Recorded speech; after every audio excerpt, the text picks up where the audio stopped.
gusoza icyumweru cy'umuryango cyatangiye kuwa 9 Gashyantare uyu mwaka mu rwego rwa Diocese ya Byumba cyasorejwe muri Paruwasi ya Nyarurema iherereye muri zone y'Umutara, ko kimwe n'ahandi hateguye ibikorwa binyuranye birimo n'umwiherero, byose byari bigamije kunagura urukundo mu miryango. Ni ibirori kandi byitabiriwe na Musenyeri Patrick Irankunda, igisonga cy'umwepiskopi wa Diocese ya Byumba, akaba na padiri mukuru w'iyi paruwasi yizihirijwemo uyu munsi. Komisiyo y'umuryango ya Diocese yari irangajwe imbere na umuniye wawo Padiri Emilian Gerageze, Saint Maria Domina umwizerwa, umubikira w'umwizera Maria n'abagize ibyiciro byose by'umuryango. Mu nyigisho n'ubutumwa bye, umuniye w'umuryango muri Diocese ya Byumba Padiri Emilian Gerageze yasabye abawugize kwirinda imvugo n'amagambo bitoteza abana kuko bibagiraho ingaruka, abasaba kandi kwemera kubabarira no kubakira ku isengesho. Twirwa dutukana cyane cyane ababyeyi batuka abana babo, bagicucu we wakigorye we karindagira we, umwana karindagira, umwana kabagacucu kabagahurihuri kubera imivumo y'ababyeyi. Kristo yazakuzwe babyeyi muri hano guhera none muherukira kwita abana banyu bicucu n'ibigoryi, kuko kubimubwira kenshi ariko bigenda bimukukiramo. Amagambo yacu tuvuga mabi akomeretsa abana, rimwe na rimwe akabambura umugisha bari bifitiye. Kristo yazakuzwe n'abana uyu munsi turaza kubaha umugisha, tubavane mu bivumo mwagiye mubashyiramo. Kwitanga kurushaho, kwiyoroshya no kwihangana, kwemera kubabarira mugenzi wawe igihe yagukoshereje, nibyo rero bizatuma urugo rwacu rwongera gukomera. Hanyuma soze mbabwira ko urugo rugomba kurangwa n'isengesho. Ngororabanga Felicita na Nirere Jean Bosco ni bamwe mu bagize ihuriro ry'ingo muri Paruwasi ya Nyarurema babwiye Radio Maria Rwanda ko iki cyumweru kibasigiye intego yo gusengera hamwe ndetse no kurwanya ubunebwe, byose bakabikora bagamije kunagura urukundo rwabo. Ijambo ry'Imana riberaho kudukebura kandi kugira ngo duhinduke. Burya umuryango mwiza n'Imana yishimira. Urukundo rutanaguwe ruragimba. Niko twafashe nk'umuryango no gusengera hamwe, urukundo rutanaguwe ruragimba. Kandi kunagurwa nakundi no kugira inama n'umuryango mugasengera hamwe, ku rugo ngo bashike ku rukundo. Iyo ukunda umuryango wawe ugera kuri byinshi. Batwigishije ko umugore wubaka urugo rubereye kiliziya agomba kwirinda ubunebwe, akirinda kuryamira mu gihe cy'akazi.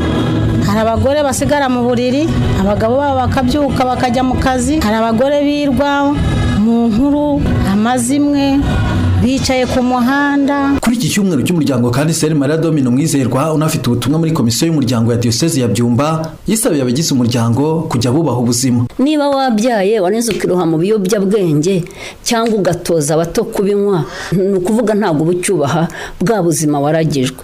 Niba unywa ibiyobyabwenge ukanywa inzoga zangiza ubwonko bw'abantu ukazinywa utwite, wa mwana utwite uzasanga kenshi bavuka nabi. Umuntu arababona kwa muganga akabona umwana avutse yaramaze kwangirika ameze nk'agasaza kandi ari uruhinja. N'ibindi byose bijyanye n'ihohoterwa, gufata abana ku ngufu, kumva umuntu w'umubyeyi, umugabo, umubyeyi ufata umwana uruhinja ku ngufu imyaka 5, imyaka 10, imyaka 14 kandi ari umubyeyi, n'uguhakana ko ari umuntu, n'uguhakana ko Imana yamuhaye ubwo bubyeyi. Kubundi umuntu wese aremanwa uwo mutima wa kibyeyi. Musenyeri Patrick Irankunda, igisonga cy'umwepiskopi wa Diocese ya Byumba, akaba na padiri mukuru wa Paruwasi ya Nyarurema, yashimangiye ko iki cyumweru gisigiye impamvu ikomeye ibyiciro byose by'umuryango kandi ko bigamije kurushaho gushimangira urukundo rw'ubuzima bwabo. Hano i Nyarurema twagiriye gusoza icyumweru cy'umuryango, twagiriye ibihe byiza. Twagize iminsi igeze kuri 3, twatumiye ihuriro ry'ingo, abagize ihuriro ry'ingo baraza turaganira, tubaha ibiganiro, tubaha ubutumwa butandukanye, barigishwa nabo ubwabo bagira umwanya wo kuganira, kuko burya umwanya wo kuganira mu muryango ni ngombwa. Hari igihe bajya mu mirimo itandukanye bakabona umwanya wo kwicara hamwe ngo baganire. Bagize umwanya wo gusabana imbabazi ku bibazo cyangwa se amakosa baba barakoranye. Bagize umwanya wo kwigorora n'Imana, bagize umwanya wo gutanga ubuhamya, bagira umwanya wo gufata ingamba nshya kugira ngo ubuzima bwabo burusheho kuyoborwa n'ivanjiri. Rero umuryango mu byiciro byabo byose bose muri iki cyumweru bakaba bakirangije bahawe impanuro zihagije kugira ngo barusheho gushimangira urukundo mu buzima bwabo.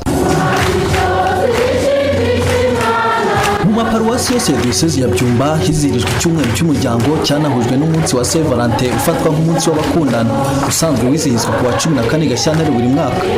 Nubwo hari amaparuwasi yizihije uyu munsi ku wa gatandatu mu rwego rwa diyosezi ya Byumba, iki cyumweru cyasorejwe muri paruwasi ya Nyarurema. Ni icyumweru cyatangiwemo inyigisho, ubuhamya, umwiherero n'ibindi. Umwihariko w'iyi diyosezi, iki cyumweru cyabaye umwanya wo guhura nk'ihuriro ry'ingo, hakorwa umwiherero, hatanga ubuhamya n'inyigisho. Byari ibirori byiza kandi kubona abagize umuryango bambaye impuzankano zitandukanye hakurikijwe ibyiciro. Abashakanye kandi bongeye kwibutswa ameza bahuriraho, ndetse banibutswa inyigisho zijyanye n'ubusugire bw'ingo, bashishikarizwa kubyara abo bashoboye kurera. Kuri iki cyumweru kandi abashakanye bavuguruye amasezerano. Pascal Habineza, Radio Maria Rwanda, diyosezi ya Byumba, muri paruwasi ya Nyarurema.